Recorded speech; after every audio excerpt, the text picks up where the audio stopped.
wifi paswaard isa akkamitti argachuu dandeenya kan jedhudha. Karaa salphaa ta'een wifi paswaard kan nama kamiyyuu akkamitti argachuu dandeenya kan jedhu isiniif qabadhe dhufee jira. Akkasumas bilistringi hinee silkii tokkorraa akkamitti yookaan jawwaala tokkorraa akkamitti biltoozii hinee jechuudha. Karaa wifi itti fayyadamnu isinitti argisiisa. Akkasumas wifi isin didee furmaata kan isinitti argisiisu ta'a.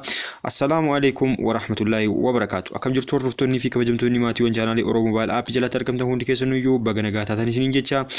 Kun chaanaala Oromoo Mobile App dha. Barnoota kanatti dabruun duratti warroonni reefuu gara chaanaala keenyaa dhuftan chaanaala keenya subscribe taasifachuudhaan maatii Oromoo Mobile App ta'uu akka hin daganne, akkasumas viidiyoo kana like gochuudhaan akka namoonni hedduu daawwatan godhaa isiniin jedha. Subscribe gochuus akka hin daganne garanumaanii gara barnootaadhaaf qabadhee dhufetti isiniif ceessa jechuudha. Gara mobaayila keenya deemneetoo isinitti argisiisa.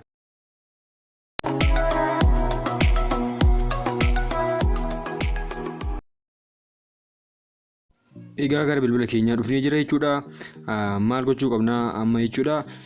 Gara wifi keenyaa deemna jechuudha. Gubbaa irraan bakka wifi keenyaa sanii al takkaa fi gadi harkifna jechuudha. Kana gadi harkifne yoo ta'u al takkaaf sirriitti gadi qabnee akkuma dura gootasan jechuudha.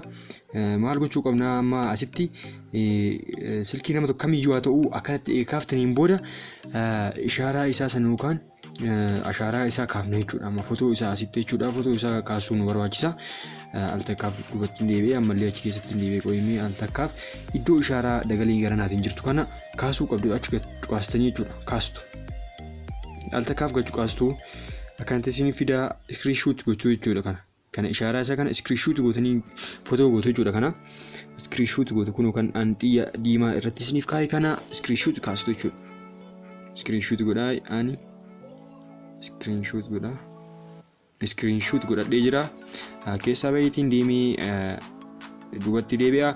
Appii takkaan nu barbaachisa jechuudha. Appii takkaan Play Store irraa argachuu ni dandeenya. Isinis kun akkuma wifi akkama screen kii irratti argitan kan jechuudha. Maqaa isiitti waan hin barbaannee fi screen irratti argitan yookaan ammoo barreeffama viidiyoo argatanii dhaxxanii buufachuu ni dandeessu.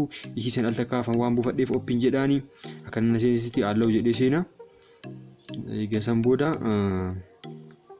kun akkanatti nuuf fida jechuun nuuf barbaadara.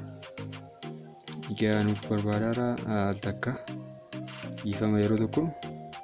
Egaa as dhuftaniiti gaalaarii keessa seentu jechuudha. Gaalaarii duratti screenshot gootesan fidachuu qabdu. Kun amma tuqeera screenshot kan godhesan jechuudha. Akkuma argitan waaw gubbaa irratti jechuudha. Nuuf fidee jira. Kun koodii isaa akkuma gubbaa irratti argitan kana koodii fi maqaa wifi illee kun akka nuuf fida jechuudha. Salphumatti footoo qofaanii password isaa argadhee jira jechuudha. Egaa deemtaniitu gara biraatti akkana gootanii guutuu ni dandeessu salphumatti. Amma immoo kan isinitti argisiisu kan biraa maalidha? Salphumatti akkamitti wifi nu didde sirreeffachuu dandeenya kan jedhu. Egaa wifi tokko isin didde jechuudha. Maal gochuu qabdu? Akkana gatuqxuu jechuudha.